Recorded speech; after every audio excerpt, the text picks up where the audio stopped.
Nós não temos dois deuses, um Deus do Antigo Testamento e um Deus do Novo Testamento. Nós não temos dois livros, nós temos um livro só. O Novo Testamento é o cumprimento do Antigo. Entender isso é importante, entender a natureza de Deus.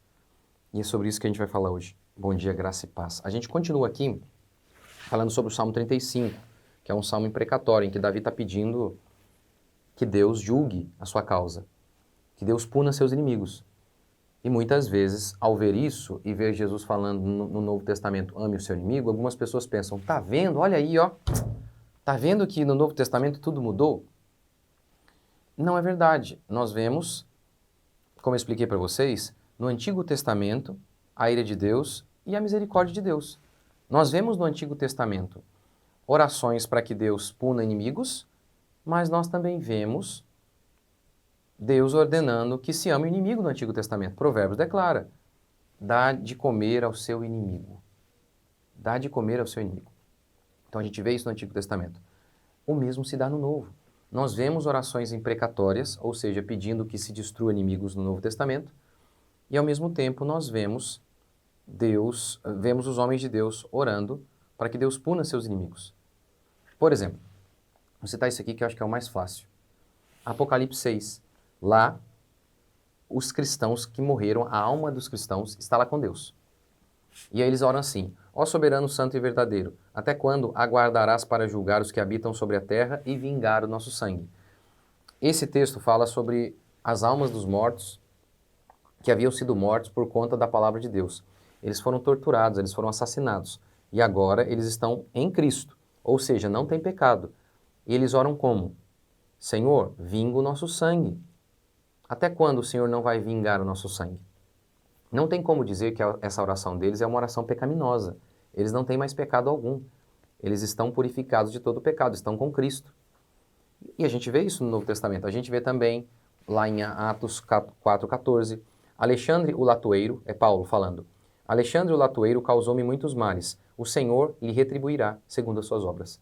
O Senhor vai puni-lo. Ele vai colher. Ele vai colher o que ele plantou. É isso que Paulo está dizendo. Em Atos 13, Paulo, ele vê um homem chamado Elimas tentando desviar o procônsul da fé. Paulo então diz assim para ele, filho do diabo, você vai ficar cego. E o cara ficou cego. O cara ficou cego. Então, a gente percebe isso no Novo Testamento. As pessoas muitas e muitas vezes não sabem relacionar o Antigo e o Novo Testamento. Eles de fato acham, na prática, eles não dizem isso, mas na prática, eles ignoram, porque eles não sabem relacionar, então eles ignoram o Antigo Testamento e lidam como se no Novo Testamento tudo foi mudado. E isso é um absurdo. Isso é um absurdo total. Ou também, já viu, no Novo Testamento Paulo fala, nós não estamos mais debaixo da lei, e sim da graça. Paulo de fato disse isso. E como que eles interpretam esse texto? Hoje, Deus não pune mais. Olha, hoje nós não temos o dever de obedecer os mandamentos. Eles não chegam a dizer isso explicitamente, mas de maneira sorrateira é basicamente isso que eles dizem. Olha, tá vendo? Isso, é esse o significado de não estar mais debaixo da lei? Não. É óbvio que não. O que significa não estamos mais debaixo da lei? Significa dizer que nós não somos salvos pela obediência da lei. Portanto, antigamente, nós estávamos debaixo da lei. Se nós obedecêssemos à lei, nós seríamos salvos. Se não obedecêssemos, seríamos amaldiçoados e condenados. Esse era o pacto da lei. E ninguém cumpriu. Logo, estar debaixo da lei é estar condenado ao inferno. Nós estávamos debaixo desse pacto. Se você obedece, você é salvo. Se você não obedece, você é amaldiçoado. Estávamos debaixo desse pacto. Como não obedecemos, estávamos amaldiçoados. Mas a graça é o quê? É a salvação pela fé. Só que, primeiro, que isso já existia no Antigo Testamento.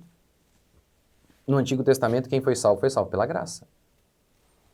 Todo mundo que foi salvo pela graça.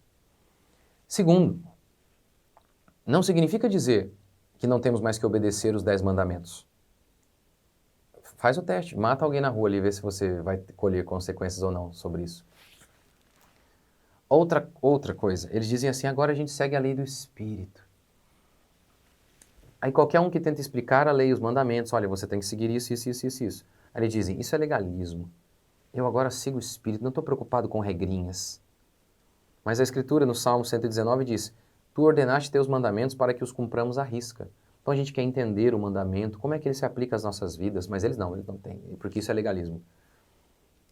E por conta disso, é muito engraçado que são essas mesmas pessoas que dizem assim, ó.